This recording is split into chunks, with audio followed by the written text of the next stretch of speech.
This is Nan McKay, and this is the story of Dr. Rachel Piltch-Loeb. Rachel has both a master's degree and doctorate degree in public health and has concentrated her work on public health emergencies and communication. She has been cited as an expert on COVID-19 in the Atlantic and other international publications. You can follow her latest COVID-19 updates on her Q&A platform, Corona Comments. She is currently a preparedness fellow at the Harvard T.H. Chan School of Public Health and holds an appointment as an associate research scientist in NYU's School of Global Public Health's program on population impact, recovery, and resilience. So welcome, Rachel Piltch-Loeb. Thank you so much for having me. You are so welcome. I'm so happy to have you. So, Rachel, start with the basics of coronavirus and kind of. Sure. So coronavirus, well, COVID-19 is the proper name, I guess, of the coronavirus that we're currently experiencing and sort of seeing this outbreak from. Coronaviruses are a family of viruses that jump from animals to humans, essentially. So things like SARS and MERS, even various strains of the common cold. Those are other coronaviruses. The current outbreak that we're experiencing globally began in late 2019 in Wuhan, China, and as I just mentioned, has now pretty much spread everywhere we turn. Globally, there's over 4 million cases that have been reported, and I'll talk about in a minute. We actually think that there's a lot of underreporting of the number of cases that are happening related to this coronavirus, because this virus is one that can be both cause symptoms and not cause symptoms. It can be asymptomatic. So there are a lot of people who are having varied experiences with this coronavirus. So it's the symptoms of the coronavirus really range, but it's primarily a respiratory infection, meaning it affects kind of the heart and the lungs and the ability to breathe. But there, again, are a lot of symptoms and a real range in the type of infection.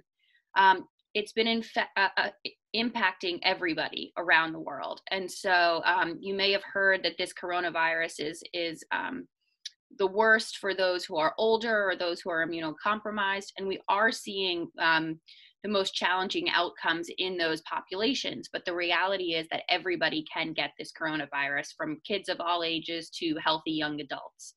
The virus is transmitted by respiratory droplets, so that's stuff that comes out of your nose and your mouth primarily, for lack of a better way to phrase it. And it can be transmitted even when you aren't showing symptoms of the disease. So you may not know you have it, and you could still possibly be spreading it to somebody else.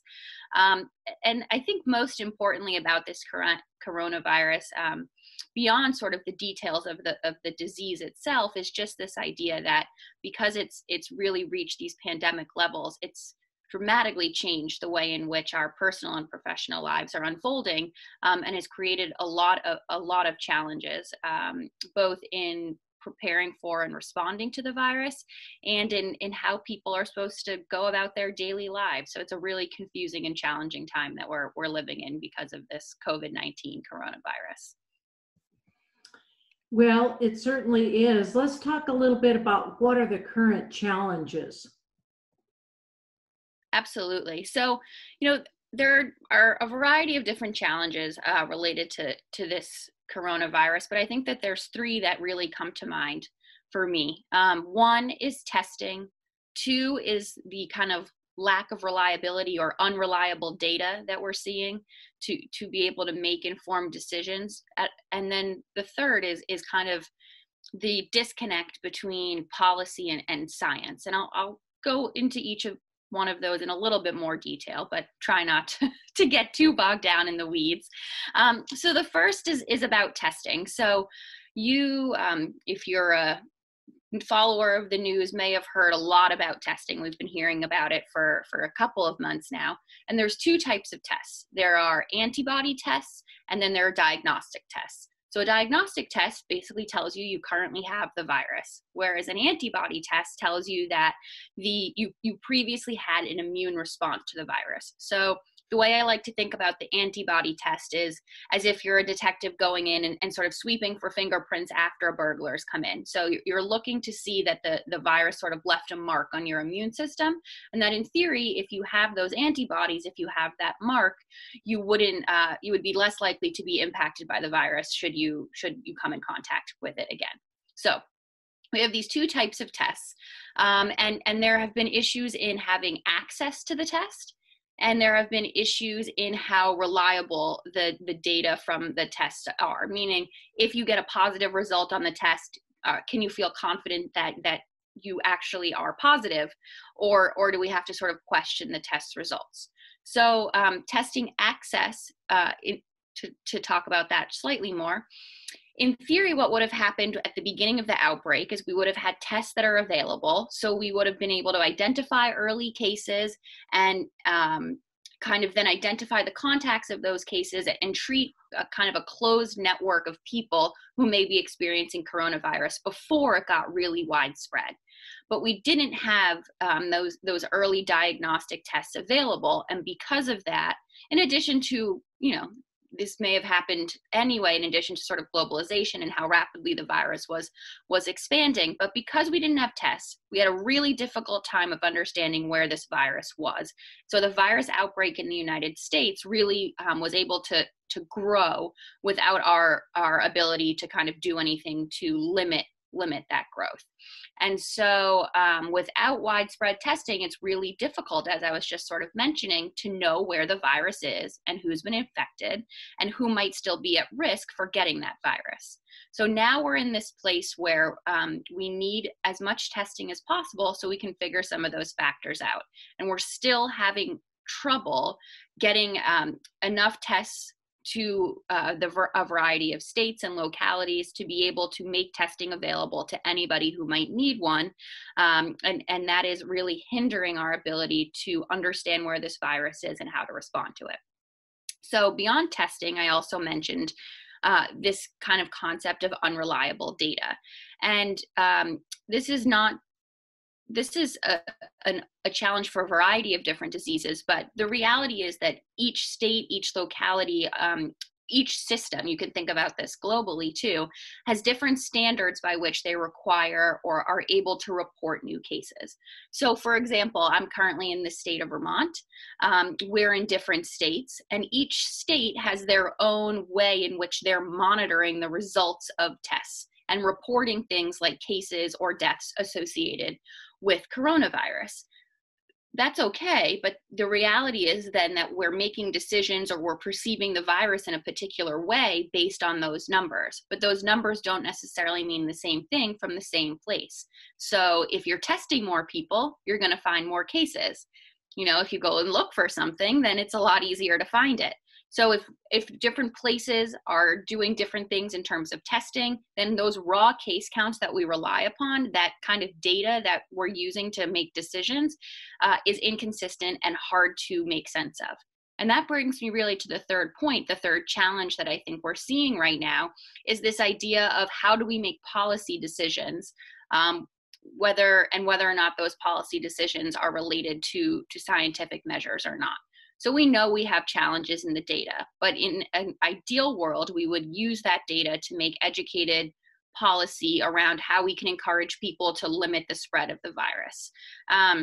But not all policy is made based on science. There are a variety of other factors that are influence policy decisions, and economic factors are really real right now as we kind of try and weigh the pros and cons of different policies. But I think that one of the challenges, even if we want to make policy based on science, the data isn't always there to inform kind of educated policy. And related to that is this idea that we're using models, statistical models, to make health decisions or make policy, like how long should we keep, for example, how long should we keep in place something like social distancing or bar and restaurant closures? And the reality is that models are often used to compare two different strategies, but inherently all models have something called assumptions in them, right? So the model can only be as good as the data that goes into the model. So all of these problems are a little bit connected because they relate in a kind of this big feedback loop of we're making decisions based on unreliable data and a variety of assumptions, and yet people's sort of lives and livelihood are at stake because of those decisions. And so we're in this challenging kind of environment because of testing, data, and policy decision making. So, what do you feel is the role of communication? Absolutely. So I think that there's a few different things that communication can do, and perhaps I didn't do my best job in communicating. But the reality is that communication is one of the only mechanisms that we have to sort of share with the public and with our colleagues what's happening related to coronavirus. And effective communication can do a few different things. One is it can overcome sort of some barriers to knowledge and to action. So if people understand what's happening, what their risks are, and what they can do about it, they're a lot more likely to possibly take that action than if they don't understand that. I think that beyond the individual level, sort of interpersonal communication, there's a role for communication in professional life. And so companies have responsibility or the necessity to kind of communicate with their clients, with their staff, with other organizations. And effective communication can limit the negative outcomes from COVID-19. It can help that company or that business entity sort of protect themselves from liability or reputational harm, and it can really promote a safe work environment. So communication has a role both in our interpersonal lives for the individual and for that professional community as well. So, what is risk communication? Yeah, that's a great question. So risk communication, or risk, so there's two words here, right? Risk and communication. And I don't mean, I think it's valuable to look at what both those words mean. And so a risk is something that typically potentially can negatively impact somebody. And risks are inherently difficult to understand. They get into kind of the weeds of statistics and the likelihood of an event happening to somebody. And they tend to be difficult to talk about, but it's sort of the likelihood of an adverse event happening to an individual or an entity.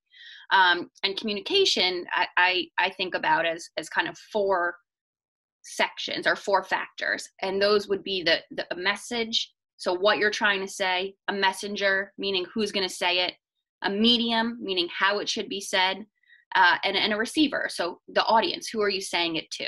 So risk is kind of has a lot to do with message. What are we trying to talk about? What is this broader environment that's out there that kind of sets the stage for the need to communicate? And then communication is these four sort of factors that go into what we actually need to say, who we're saying it to, and how are we going to do it. So, we are in the process in the United States of starting to open up.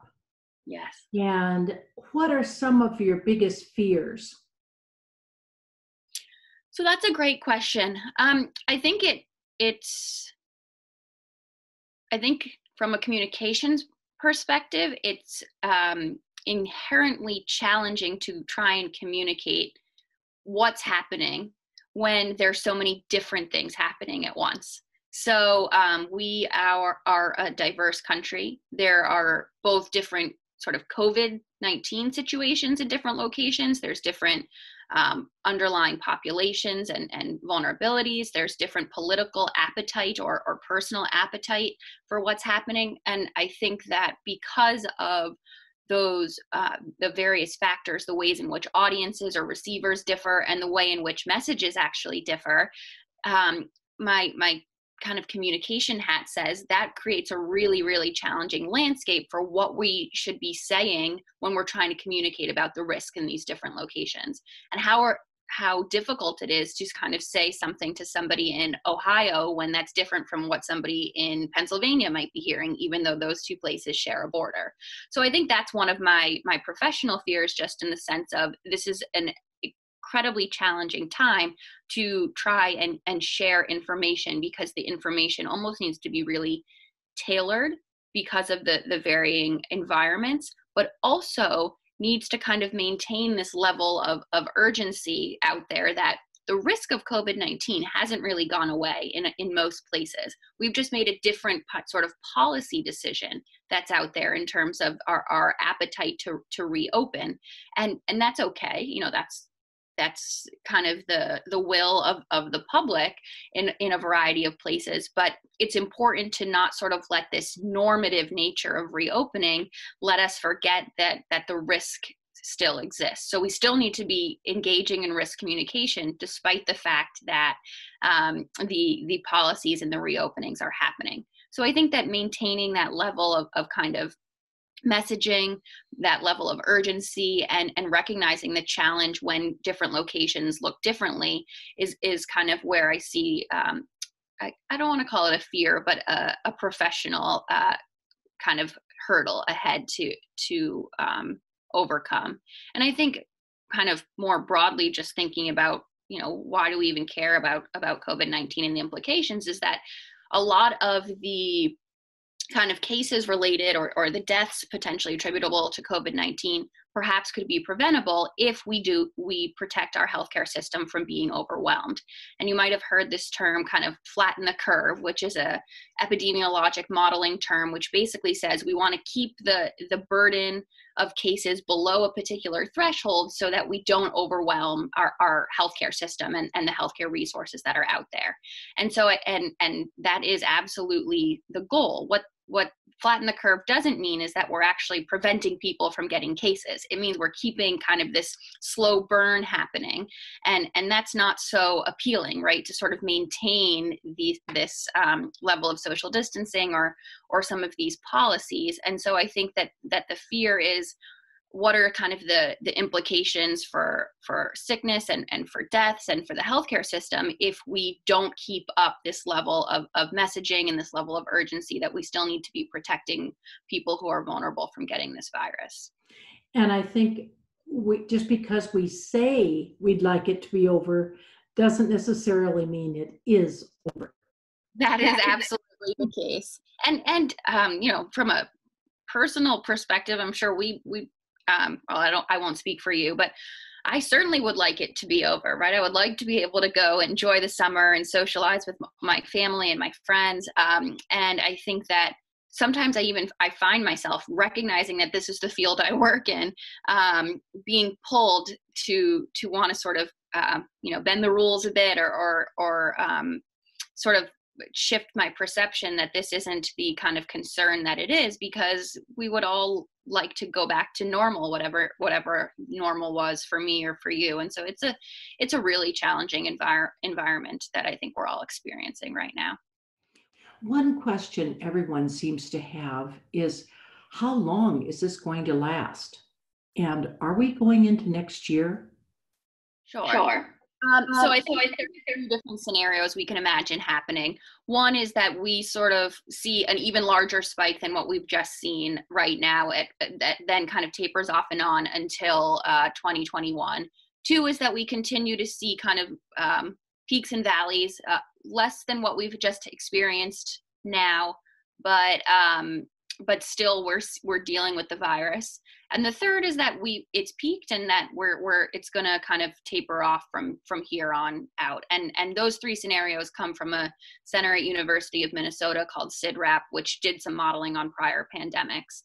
And the idea that scenario 3, that this is totally tapering out, would be kind of unprecedented, but it's not impossible to happen. And regardless kind of which explicit scenario we follow, the idea is that what we do will matter in terms of the spread or the limiting the spread of the virus. So as if social distancing measures kind of increase again or stay kind of at a particular level, perhaps we will be able to limit having another spike of the virus. If those measures are relaxed and we go back to some form of a normal where people are just socializing and traveling as much as they were before, we can expect most likely that we will see another pretty large, if not larger than we've already had, peak. So I would venture to say that we will be dealing with this virus still next year. I think at what level, it's a little bit unclear. And I think that this is all especially the case if we don't have a vaccine readily available for the virus. And, I'll just say with the vaccine, there are a few caveats that we also just want to keep in mind. First, no vaccine has ever been made on such a rapid timeline. The I think shortest vaccine creation timeline was 4 years thus far. And granted, we're making leaps and bounds in kind of biotech and pharma, but that's 4 years versus 6 months or 10 months is a dramatic difference. And the reality is, once that vaccine is created, people actually have to take it. And vaccine hesitancy is a real thing in this country for a variety of the population. And there could also be ramifications of distributing a vaccine that has not been, tested in proper clinical trials, that's being kind of rushed to the population. And so both kind of the perspective of the population in being willing to take the vaccine, and two, not kind of knowing the side effects or the potential downfalls of the vaccine are real considerations in how effective that vaccine may be. And I think what we don't want to have happen is to rush out a vaccine or rush out some form of treatment in general, and to the point where kind of doing so backfires and it leads to more vaccine hesitancy or additional problems for the population. Already we're seeing that childhood immunizations are lapsing because people are uncomfortable going to healthcare providers, and what we really want to avoid is increasing the burden for other health conditions that we know how to handle and how to treat, because people are so scared of getting coronavirus. The reality is there are a variety of things that healthcare providers can do and are doing to protect patients from getting coronavirus in a healthcare setting.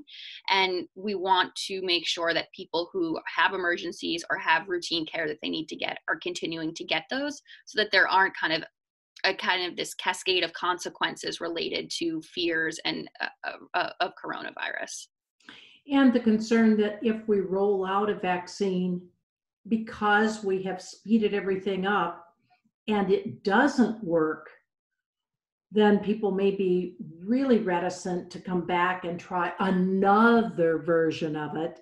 Definitely. Unless they really feel they have the virus. But the people that are trying to stay away from the virus and not get it, maybe.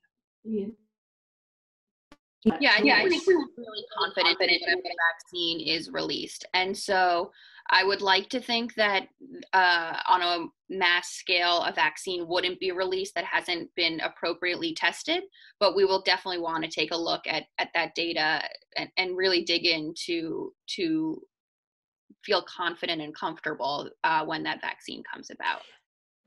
Rachel, do you feel with all the states opening up that the virus is going to surge again? So it's difficult to say. It really will depend on context and location and populations interacting with each other. But I think currently it is pretty likely a lot more people will get this virus than currently have had it. And we would be seeing it at much higher population levels. And that's one, because of the lack of vaccine, meaning the only way to protect yourself, assuming we have a working vaccine, but the only way to protect yourself would be to have the virus or to avoid anybody who is actively having the virus, which would be pretty difficult if you are working and not able to social distance and other people are interacting who may be able to spread the virus to you. And so I think it is likely we will see more and more people, as I was just saying, with getting the virus. At what level and what the kind of experience with the virus actually is will vary from person to person, as it already has. But I think that we're likely looking at a lot more cases over probably a prolonged period of time than what we've seen right now. And we really don't know whether you can get it again after you've already had it. Right. So we think, or kind of virology 101 would say, that having antibodies would protect you in some capacity for some period of time from getting the virus again after you've had it. But We don't know that for sure because we don't want to deliberately infect somebody with the virus who's already had it. And so there does seem to be some evidence that having antibodies confers some sort of immunity, at least for some period of time, but we don't know how long, like I said, and what level of antibodies you need. And so that's where this hesitation to issue something like an immunity passport. I don't know if you've heard that term, but the idea that we would kind of certify people to go back to work or to travel or to restart society because they have immunity was met with real caution from the World Health Organization, because there's so much we don't really understand about the antibody response and what kind of immunity that confers. You can also think of a lot of ethical challenges with issuing something of that nature as well. So I think that there's a real hesitation there. Well, and we also have to face the potential of not just the immunity, but the migration of it to a different form. Yeah, so viruses can absolutely mutate. I think that, and that's common, that viruses mutate. I think that we don't exactly know, or it's beyond sort of my, I guess, area of expertise to understand enough about how the virus may mutate or what typical patterns that happens in. But the assumption would definitely be that the virus can mutate because most viruses certainly do. Well, all of that is certainly interesting, and it'd be fun to talk to you again in maybe 6 months to see where we are. I'd have to check back in and see where we're at exactly. Well, thank you so much for everything on your advice. Do you have anything else you would like to say? I'm trying to think. I think one thing to keep in mind is that there's a lot of communication out there, and there's almost an overwhelming amount of information in the media related to coronavirus. And I think that there's just a few things to think about when being kind of an information consumer and thinking about kind of risk communication that's out there. And one is to sort of check your news sources and check that you feel like they're trustworthy sources, so you're getting kind of the most accurate, reliable information.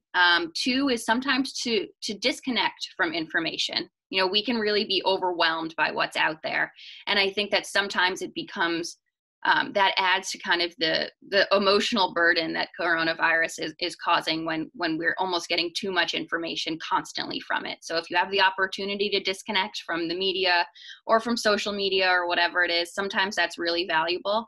And third is to figure out ways that you personally or your I guess personally and professionally, you feel like you can kind of set your expectations that this isn't a short-term thing. So what are ways in which you can modify your behavior, your norms, whatever it is that you feel like this is something you can live with for a little bit longer? And I think some of that expectation setting and perspective can go a long way as we try and cope with this. Well, thank you so much for giving us your feelings and thoughts about it. And it's so great to talk to somebody that really knows what they're talking about. With this very niche topic, I feel like I know what I'm talking about. No, I'm just kidding. Thank you very much for hearing and for listening and for including me in this. Thank you.